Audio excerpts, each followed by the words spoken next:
일부 2차 전지 관련한 종목들은 계속 올랐습니다. 특히 엔캡을 비롯한 나노 신소재 이런 종목들은 각각의 모멘텀으로 올랐는데 이게 시장이 2차 전지 하면 또 대표적으로 함께 좀 올라갔으면 좋겠는 그런 여러분의 마음속 종목들 있잖아요. 그런 종목에도 이 반등의 불꽃이 들어온 건지 자세한 2차 전지 관련한 이야기 나눠보겠습니다. 오늘 어떻게 2차 전지가 오르긴 합니까? 오릅니까? 오르는 것도 있고 예. 안 오르는 것도 있고 그쵸? 조합도 있고 애매하죠. 예. 네, 그 개별 주식 앵킹 같은 거 이런 거 네. 올랐고요. 얼마 전에는 그 소재주 저번에 지난주 말씀드렸는데 나노신소재도 이런 그렇고. 거는 리포트 발도 있는데다가 타이밍을 잘 맞췄고 네. 상대적으로 뭔가 이제 2차 전지 익스포저를 완전히 없앨 수는 없다 보니까 상대적으로 덜 좀 주목받았던 종목을 이제 한번 그러니까 들여다보자라는 공감대가 돼가지고 그 주식들이 많이 올랐다고 보여지는데요. 네. 근본적으로는 그 전기차에 대한 또 지겨울 정도로 인하 얘기가 계속 나오고 있기 때문에 가격이나. 그 테슬라가 뭐 어저께 오르고 뭐 안 오른 것도 그거 사실은 이제는 우리나라하고 어떤 코릴레이션 상관관계가 조금 떨어지는 분위기로 가고 있어가지고 추세적이라고 얘기하기는 어렵고요. 저 계속 말씀드리지만 그 1분기 실적이 나올 때까지 또는 그 리튬 가격 자체가 안정이 아니고 올라가는 게 조금 더 추세적으로 때까지. 보여야지 좀 안심하거나 아니면 조금 더 의미 있지 않을까라는 게 기본적인 생각입니다. 네. 오늘 2차 전지 어떤 종목들이 오르고 있는 거예요? 세보수? 일단 지금 가장 특징적인 쪽은 이수 스페셜티 케미컬이 올라가고 있다라고 보실 수 있을 것 같은데 일단은 2차 전지 같은 경우에는 상승 이후부터 우리가 좀 다시 한번 보실 필요가 있다라고 말씀을 드리고 싶습니다. 네. 첫 번째로 일단 우리가 리오토 실적이 나왔습니다. 어제 미국 시장에서 18.79% 상승을 했는데요. 이 부분에 있어가지고 예상치를 상회하는 실적이 나오면서 이러다 보니까 이제 투심이 좀 자극이 됐다라고 보실 수 있을 것 같고 그 부분에 있어서 어제는 AI 혹은 빅테크 쪽이 좀 조정을 받는 상황에서 테슬라가 급등을 했죠. 그러다 보니까 투심이 조금 좋은 모습을 보였다라고 보실 수 있고 최근에 또 나온 뉴스가 하나 더 있는데 CATL이 지금 가격 인하를 하고 있다라는 이야기가 나오고 있습니다. 배터리 공급 가격을 또 한번 인하한다는 얘기가 나오면서 이 부분에 있어가지고 이제 자동차 업계 같은 경우에는 실적이 좀 좋아질 수 있다라는 네. 얘기가 나올 수 있는데 이러면 우리나라의 이제 근본적인 2차 전지의 이게 업황 자체를 놓고 보시면은 경쟁 기업이라고 볼 수 있는 CATL이 가격을 인하했다라고 하면은 우리나라 역시도 가격을 또 인하해야 된다라는 점에서는 이게 장기적으로 지속될 수 있는 상승이냐 이 부분은 좀 지켜보셔야 될 것 같다. 이렇게 말씀을 드릴 수 있을 것 같습니다. 네. 종목별 순환매다라는 관점도 있는 것 같습니다. 우리 시청자분 중에서 그동안 안 올랐던 숨어있던 2차 전지주를 찾자 이런 댓글도 좀 보이는데 2차 전지의 부활인지 아닌지를 좀 가늠해 볼 만한 속도를 이분께 여쭤보게 되다니요. 김종효 교수님. 네. 어떻습니까? 일단 저는 김장일 교수와 비슷한 입장인데 네. 전기차의 본질적인 회복 없이 이게 과연 가능한 일인가 싶기도 합니다. 그래서 지금 얘기가 나오고 있는 얘기들이 단기적으로 되진 않겠지만 중장기적으로 지금 흘러나오는 얘기가 결국 자동차 가격 문제 아니냐. 그러니까 전기차 가장 싼 차가 최근 들어서 중국 거 빼고 우리나라에서도 여러 자동차들이 나오곤 있지만 기본적으로 중형차의 진입 가격이 5천만 원대 이상이니까 이게 과거로 되돌려 보면 프리미엄 자동차의 진입 가격과 동일한 전기차를 우리가 어떻게 다 같이 살 수 있느냐라는 그런 논의가 핵심 포인트잖아요. 그러니까 전기차 배터리를 리스해서 가격을 낮추자라는 그런 논의가 이미 진행되는 것으로 보이고 네. 레거시 자동차 쪽에서 이것을 적극적으로 추진하려는 의지가 나타나고 있는 것으로 보입니다. 그래서 이런 것들이 이루어졌을 때 전기차에 대한 어떤 접근 강도도 높아지고 그다음에 성장 속도가 빠르게 올라가고 보조금 없이도 살 수 있는 그런 날이 오는 것이 좀 더 본질적인 상승의 흐름이라고 봐야 될 텐데 다만 이것이 전면적으로 나타날 것이 올해인지 내년인지 알 수 없고 또 하나 그게 됐을 때 과연 사람들이 그것을 어떻게 받아들일 거냐도 관건이죠. 네. 그러니까 나는 차를 사고 싶은데 차는 절반만 가지는 거고 배터리는 자동차 회사 거니까 그걸 또 리스해서 돈을 내야 된다면 그에 대한 사람들의 인식은 어떻게 전개될 건가도 또 살펴봐야 되는 상황이라서 결론적으로 저는 전기차는 여러분들이 언급해 주셨던 대로 단기 반등에 불과하다라고 보고 있고요. 네. 그다음에 본질적인 가격 상승도 쉽지 않아 보이는 것이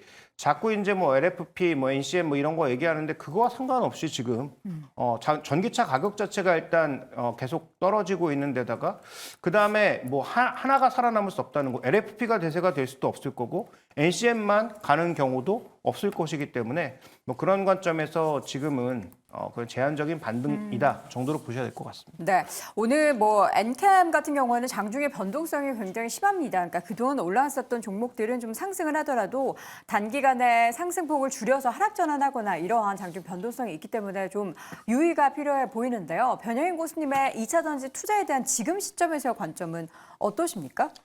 저는 일단 셀사를 좀 기준으로 해서 올해 이제 업황 부분을 좀 더 관점을 좀 본다면 네.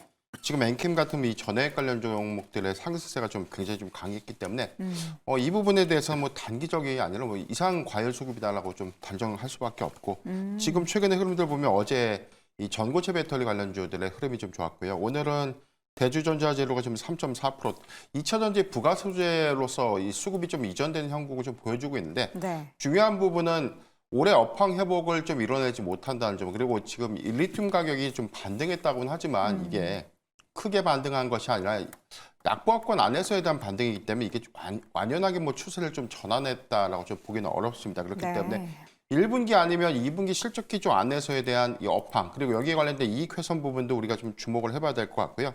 다만 올해 하반기에 이런 손실폭을 얼마만큼 줄이고 2025년도에 대한 전망치를 얼마만큼 크게 가져올 수 있냐, 이게 좀 관건일 것 같은데 올해 상반기까지는 업황 관점에서에 대한 이 반등, 이 부분은 사실 뭐 이 수급에 의한 상승이다라고밖에 표현할 수 없을 것 같습니다. 2차 전지 그러니까 전기차 쪽이 좋아지려면 뭐 어떤 게 개선이 돼야 될까요? 글로벌 이제 전기차 쪽에 확대를 하겠다라는 기업들조차도 다시 한번 이제 하이브리드 쪽의 비중을 더 늘리겠다 하고 이야기를 하고 있는 상황 속에서 전기차는 뭐 인프라가 확충이 돼야 되는 건지 아니면 이제 가격에 대한 부분이 이제 사실 메리트가 없지 않습니까? 보조금도 계속 줄여가고 있고요. 그래서 자체적으로 가격을 내리고 있고 이게 어떤 환경이 돼야 전기차 쪽으로 있어서 다시 한번 이제 모멘텀이 생길 수 있을지. 근데 뭐 둘 다 아닐까요? 결국 인프라도 갖춰줘야 될 것 같고, 근데 그 인프라가 일단 뭐 주유소 개념의 그런 충전소, 급속 충전소가 갖춰주는 것도